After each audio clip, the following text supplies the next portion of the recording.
sir. Right in front of the class, sir. Don't forget to look at it. Okay. May I approach, Your Honor? Yes.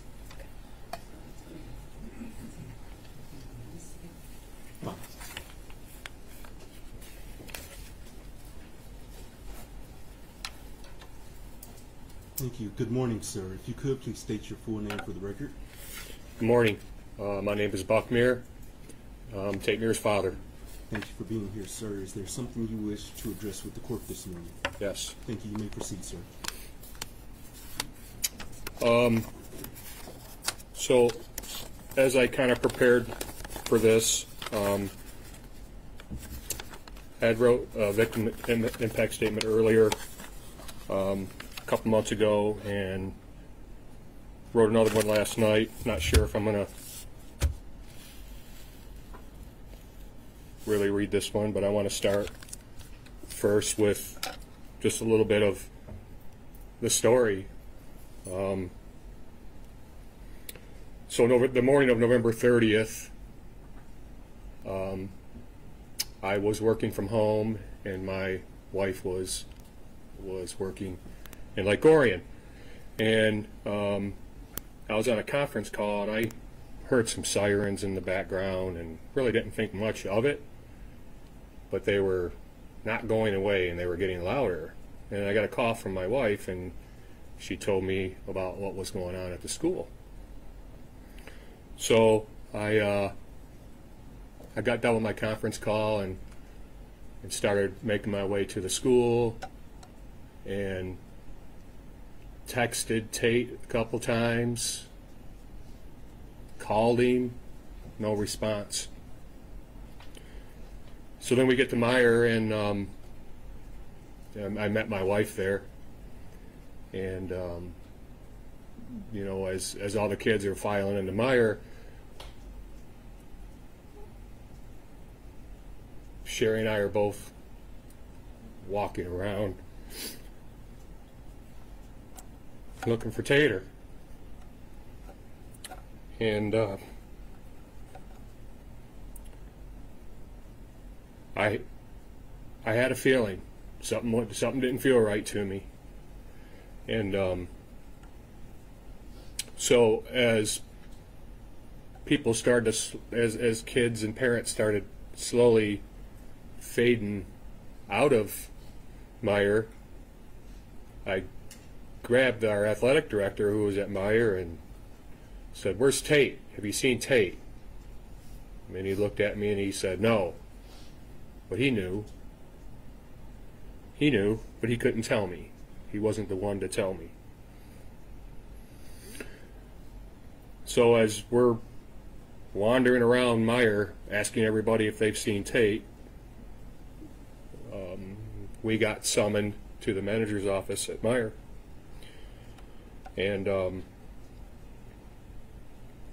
were delivered the news that Tate wasn't with us anymore. And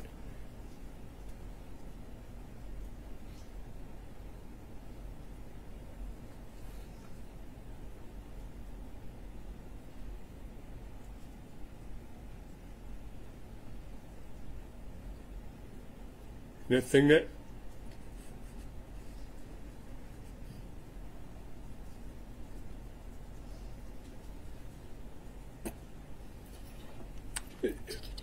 that stands out to me was what my wife said.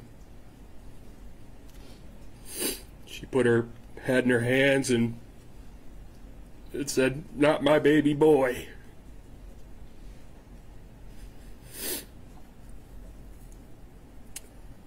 So we walk out of the room in shock, not really sure if what we heard was real and true. So we had to make our calls to Trent and Ty, and I can't remember who I called and who Sherry called, but I didn't know how to say it, I don't know. I can't remember who it was. Trent or Ty, who I talked to, and I didn't know how to soften it, and I basically said Tate was killed, and so the boys came to Myre, and we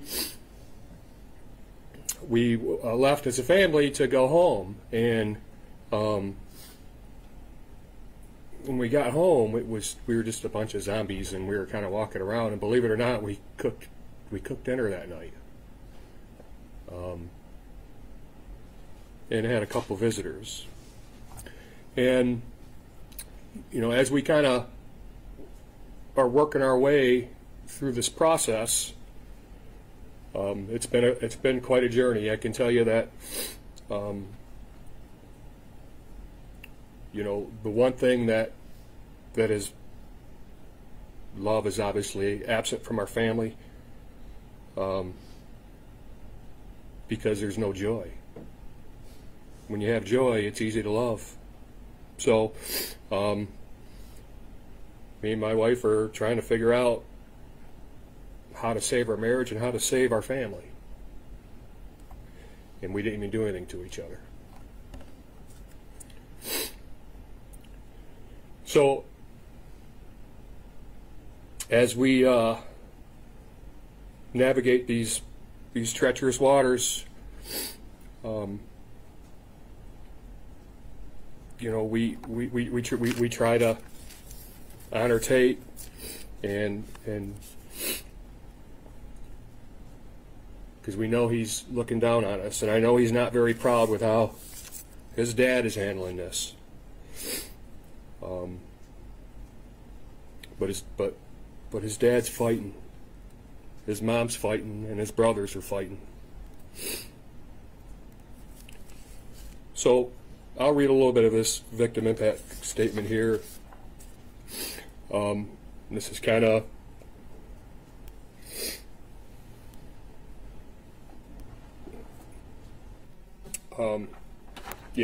yesterday just came and went. Today has dealt us another hand of heartaches that we'll have to play. For the past 2 years, our family has been navigating our way through complete hell. Tears filled with pain, they fall like rain. We wear the pain like a heavy coat, constant reminders every day. Every hour is the darkest time of the day. I understand from journal entries this was desired outcome, for us to feel the pain that you had. I will tell you this, we are miserable. We miss Tate. Our family has a permanent hole in it that can never be fixed, ever. As we fight and claw our way through this journey, we are realizing that we are completely miserable. There does not appear to be a way out. So, to this day, you are winning. But today is a day where the tides change. Today, we are going to take ours back. We're all cried out. We're all tired out. We need to take this chip off our shoulder. We've been on this island far too long. We are the prisoner, not you. Nobody else can set us free but us.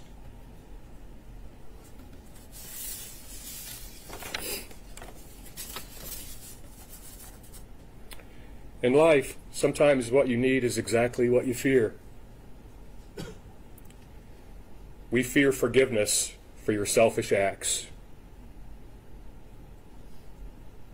So today, how hard it is, We need to find a way to start working our way to forgiveness. Forgiveness to you, forgiveness to your parents, forgiveness to the school. What other options do we have? Be miserable for the rest of our lives and rob our family of normalcy? Be miserable and rob Trent and Ty of a normal life filled with friends, their future wife and kids? Be miserable and rob Sherry and I a happy life that we worked very hard for and earned? Believe me, we will never forget about you, ever. We want you to spend the rest of your life rotting in your cell. What you stole from us is not replaceable. But what we won't let you steal from us is a life of normalcy. And we'll find a way to get there through forgiveness and through putting good into this world.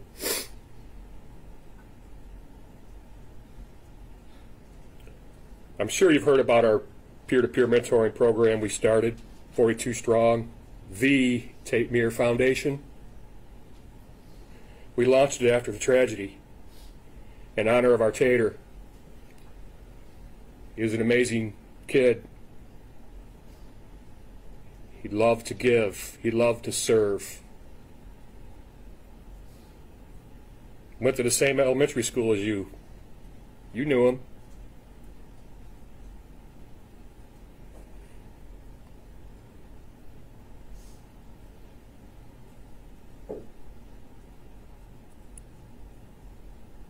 But there's good that's going to come from this. And the good is kids are going to have a buddy. They're going to have somebody to lean on, a peer they can trust and love and build a relationship with. Trust, love, build. Tate left a roadmap for us, all of us. He left that roadmap from the people he learned from. Mom and Dad, Trent and Ty, his teachers, his coaches, his neighbors. So if we could all make the effort, and if we take the time, maybe we can leave this much behind.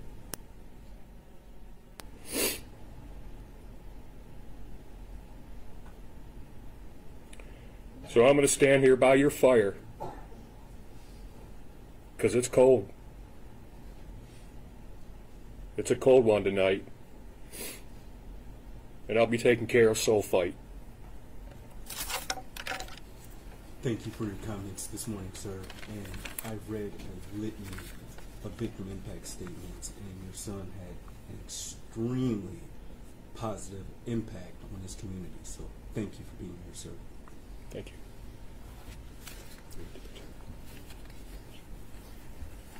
May I approach? Yes. Trent will be speaking as well, Tate's brother. Thank you.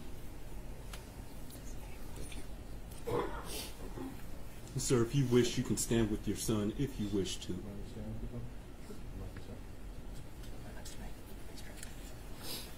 Good morning, sir. Morning. If you could, please state your full name for the record. Trent Myre. Thank you, and good morning, sir. Is there a statement that you wish to share with the court? Yes, sir. Thank you. You may proceed. Okay. Good morning, everybody. My name is Trent Myre. I'm the eldest brother of Tate Myre. On November 30th, my brother, a friend, a teammate, was taken from our lives far too soon. This loss is hard for me to put into words. It has affected my every decision, every thought, for every single day over the last 2 years. I could never escape the thoughts, the loss, the grief, the what-ifs. What would life be like right now? Where would Tate be going to school? What memories would we have made together? Now, I just have to wonder, what would it have been like? My future kids can't meet their uncle. My parents can't watch one of their sons grow up. I won't get to have Tate as groomsman. Ty and I can't get a cabin with our brother. These are the thoughts that I have every single day. This event has put a halt on the world. My family will never be the same, but we all have to learn how to live with it. We cry, we grieve, we don't know what to feel. Sometimes we don't want to do anything. We don't even want to get out of bed. It is always there, impacting us every single day. It has affected my relationships with my family, my close friends, my girlfriend. Nobody gets what we have gone through, and I hope to God no one does. I see someone that looks shady in public, I think of the 30th. I have someone behind me, I go in a public area. Almost everything is a trigger to what happened to my brother, and it makes me think of him. I've gone to therapy, talked with friends and family. It sometimes seems like nothing will help to make this pain go away, and I know that nothing will bring my brother back because he is gone. I am asking that the shooter gets the maximum penalty. This coward took actions knowing the consequences and effects it would have on people and this community. He did not care. He took the selfish action of taking 4 lives away. He took 4 kids' opportunities to grow into incredible young men and women, and he should never have the opportunity to see the light. He waived his right and opportunity when he took the lives away of those 4 beautiful souls. I pray that justice will be served. I believe that the right ruling will be made, one that reflects the magnitude of pain and loss caused by his actions. I pray that through this, my family, our community, and the other 3 families can find a measure of healing and closure. I know that love and community will prevail against evil. So while you sit there rotting and suffering for the rest of your life, you will learn to find joy, happiness, and normalcy, and let Tate's legacy live on forever. Thank you. Thank you. And as I told your father, you had an amazing brother, so thank you for your statements, and thank you all for sharing his story with the court. Thank you. Thank you. Thank you, people. You may call your next person. Okay.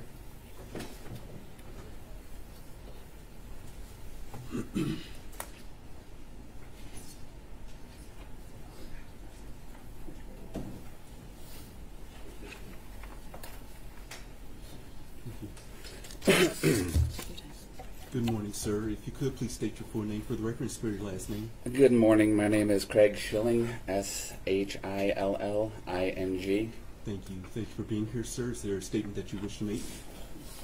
Yes, Your Honor. But before I make my written statement, I'd like to have a candid moment with y'all to try and directly convey to you that this statement has been the hardest thing I've ever written in my life. You guys have the condensed version, 15 minutes or so, but it took me months and months and months, and I've swam through raw emotions trying to get this done. Thank you for letting me be here. Oh, absolutely, sir. Thank you. I will begin now. Honorable Judge Rowe. I am here before you today as a direct result of the horrible crimes that were committed back on November 30th, 2021, the day that my son was murdered.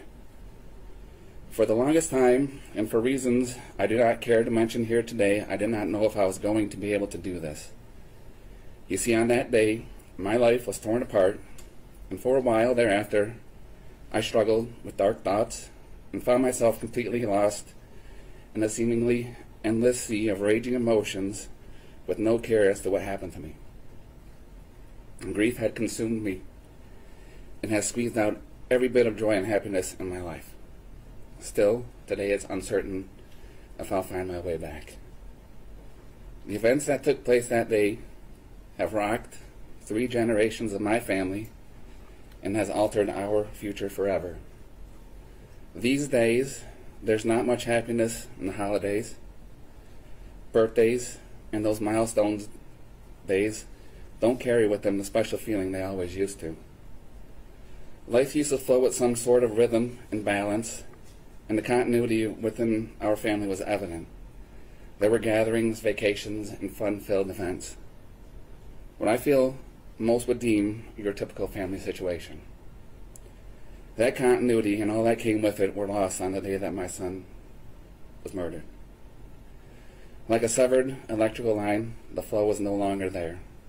Instead, we've fallen into the darkness, still in shock and total disbelief over the fact that this actually happened to us. Completely blindsided, we've been carrying on with more questions than answers and left to deal with the deluge of emotions we've never experienced before. One could venture to say that there are no words that can accurately describe the pain that we feel on a daily basis. I have PTSD and struggle most days to even get out of bed. Anxiety, stress, sleepless nights, and uncontrolled emotional outbreaks make even the simplest and most normal things difficult. Scattered thoughts, raw emotions, and that uncomfortable elephant in the room feeling I get with everyone I interact with cause substantial uneasiness and affect everything I do. The things I used to find enjoyment in are no longer reliable in that respect, and are done to merely have a feeling of something normal. Golfing, bowling, ball games, hunting, fishing, camping, kayaking are just a few of the activities I used to do with Justin that seemingly will never have the same effects on me based solely on the fact that he's not there to do them with me. I've always operated on the premise that if you get the kids into the things that you like to do, that you'll have those things in common forever, and will always have a way to spend some quality time together. Even if it's just for a quick 9 or an hour on the boards blowing out a few pockets. Father's Day foursomes with my 3 kids out on a link was something I've been looking forward to for a long time but will never have. This unfair reality is something I will never get over. Day-to-day life goes on for so many, but in the clutches of grief and heartache, the difficulties are real and have so many side effects. It almost feels like time slows down and everything around you speeds up. It's been 2 years already, but feels much like yesterday. I still find myself waiting up for him to get home from work so we can get a few minutes to chat, as it was often the only time we had that chance to. It's unbearable to know that he's never going to walk through that door. Never in a million years did I think that something like this was going to happen to me. Although we all know the unfortunate real possibility that this can happen to anyone, anywhere, anytime, there's absolutely no way you can prepare yourself for this level of pain. It doesn't matter how much you think you've prepared, or how strong you are, or how big your support network is, you have this level of pain, and it's truly debilitating, and it takes you out. Having seen news reports and documentaries on tragedies of this nature, I don't feel it uncommon at all to watch in horror and disbelief that something like this could actually happen. And I've done what I believe many others have done, and that's have thoughts of how I might feel or act if something like this ever happened to me. Well, now that it has happened, I can 100% assure you that the worst thoughts or feelings you may have do not hold a candle to how it actually feels. For centuries, man has exploited the fragile nature of the human being, and over the years have developed many, many ways to inflict pain, torture, and kill. Millions and millions of human beings have met their fates by way of such devices. As we have all learned in school, there is a full spectrum of reasoning behind these perversions. Although throughout history, those reasons have been widely understood, the sheer brutality of senseless violence has never sat well with the human psyche. So we have evolved till now, and in our modern society we have established laws and regulations to essentially protect ourselves from ourselves. However, as is seemingly always the case, there are those, for reasons we may never know, who wish to defy the now widely recognized and agreed upon state of human decency and continue to commit such senseless acts of violence. In my opinion, it takes a deeply disturbed individual to leave the compass of basic human decency. The act of taking another human being's life is not only exasperating but extremely selfish and unjust. I believe that once an individual crosses the boundaries of basic humanism and admittingly maliciously kills another person, that individual should meet the same fate. Unfortunately, based on the laws that govern our land, this has been deemed inhumane and is widely frowned upon in modern society. So in lieu of execution, I feel strongly that the individual should never be allowed to walk among his peers again. And this is why I'm going to ask you to lock this son of a bitch up for the rest of his pathetic life. His blatant lack of human decency and disturbing thoughts on life in general do not in any way warrant a second chance. My son doesn't get a second chance, and neither should he. This individual has proven by carrying out these heinous and completely unnecessary acts of violence that he should never be considered fit to rejoin a society that despises this exact behavior. His very name should be condemned, recognized only by his cowardly, vile, and malicious defiance of human law. Now, with all that being said, I'd like to direct my comments toward this disgusting individual I speak of. He sits across the room from me at this very moment, dressed in orange, emotionless. Although I'm sure he may have a half-baked idea of just what I'd like to do to him, I'm not quite sure he has adequately envisioned the exact nature of this idea. I'd really like an opportunity to physically show him how much pain he has caused me and my family. But in a civilized society, governed by complex laws such as ours, this type of display is not permitted. But you can rest assured, you piece of shit, that baby bird screams would pale in comparison to the screams that you would exude if I were only able to show you. But luckily for you, they won't let me. So I will hope, with every bit of hope I have left, that with every passing thought or memory you have about what you've done, you remember my statement, and take time to imagine it happening and recognize it in the worst way possible. I've tried to put myself in your shoes, and over tried to imagine what could have possibly been so horrible in your life to have caused you to commit these crimes. I actually thought long and hard, and can come up with no logical explanation. The fact is that what you did was reprehensible and completely unnecessary. You see, we use things called words to convey our thoughts, our concerns, and our opinions. Sometimes those words we share with, sometimes those who we share our words with don't hear them or choose to not listen. But this is no reason to throw a tantrum and do the wrong thing. You simply have to speak louder and to more people until you get the results you desire. Life is not easy in any sense of the word. It often feels cruel and unfair. But what you have obviously overlooked is the fact that life is the most precious gift each and every one of us receive, and you have completely wasted yours. You said you wanted to be remembered as a person who committed the biggest shooting in Michigan history, and this may be true. But I will have it entered on file at this time, on this day, for the world to know forever that Ethan Crumbley should be remembered as the biggest coward in Michigan history, an individual who unfairly preys upon unsuspecting and helpless lives without the courage to meet their same fate. A truly detestable and ignominious excuse of human being. Now, my last words for you before I conclude is that I truly hope your new roommates welcome you in properly and show you the kind of treatment you can only get on the inside, as it's clearly all you've ever wanted. And it is my hope that there is some kind of pain involved. I also think that as you rot away, lamenting over your wasted life, you should take time to ponder the fact that though you may have taken 4 lives, the selfless gesture of organ donation by my son saved at least 5 lives, thus overshadowing your delusions of grandeur and effectively nullifying all that you feel you've accomplished.